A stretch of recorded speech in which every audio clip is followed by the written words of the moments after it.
thank you to my colleagues who are here. We all are heartbroken over the loss of life.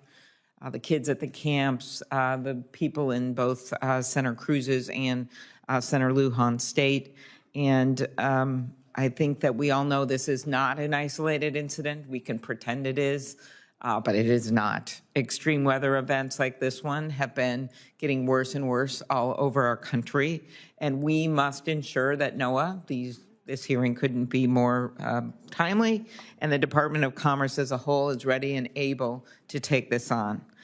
As we know, has been repeated by my colleagues, NOAA has lost at least 1,875 employees, totaling a combined 27,000 years of experience and institutional knowledge, and now has over 3,000 vacant staff positions at the very worst time.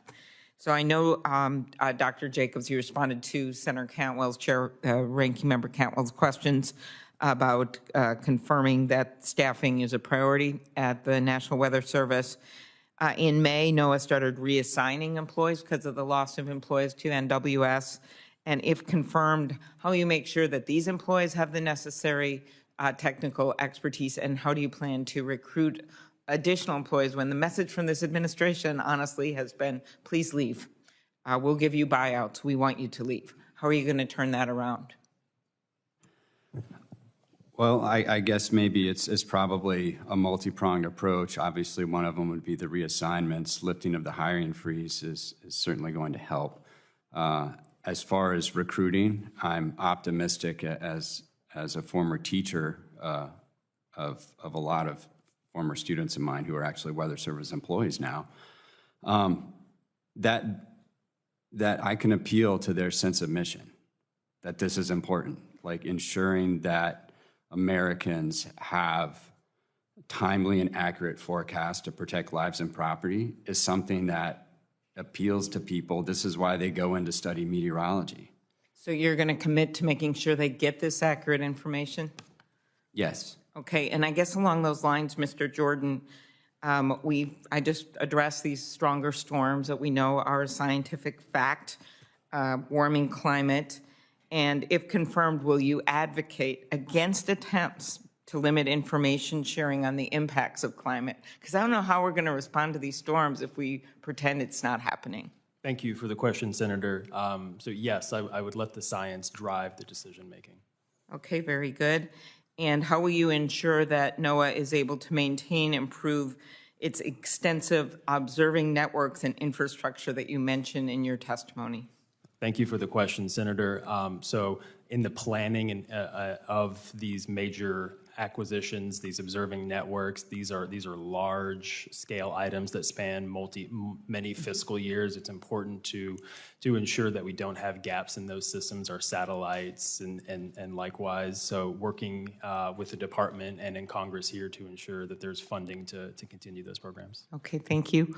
When I first got to the Senate, I was on the ocean subcommittee, Dr. Jacobs, and I realized I was the only one without an ocean on the subcommittee, but then I remembered it also included the Great Lakes, and we have Lake Superior, which is, of course, superior to any ocean. So we have incredible research going on out of Duluth with our Great Lakes Observing Center. We have incredible research going on through the Minnesota Sea Grant and education. And so I just want people to remember that the inland lakes, we have more than 10,000 despite our license plate. We have 15,000.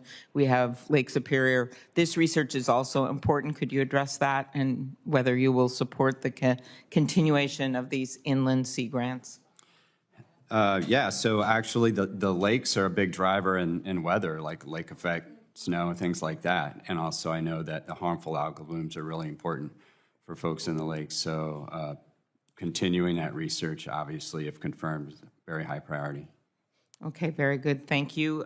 Just last, Mr. Kumar, I, like many of my colleagues, have addressed letters, specifically Representative Clyburn and Senator Lujan and I led a letter about the BEAD program. It was a more recent one, but there's ones going back. And if you will commit to get these letters answered.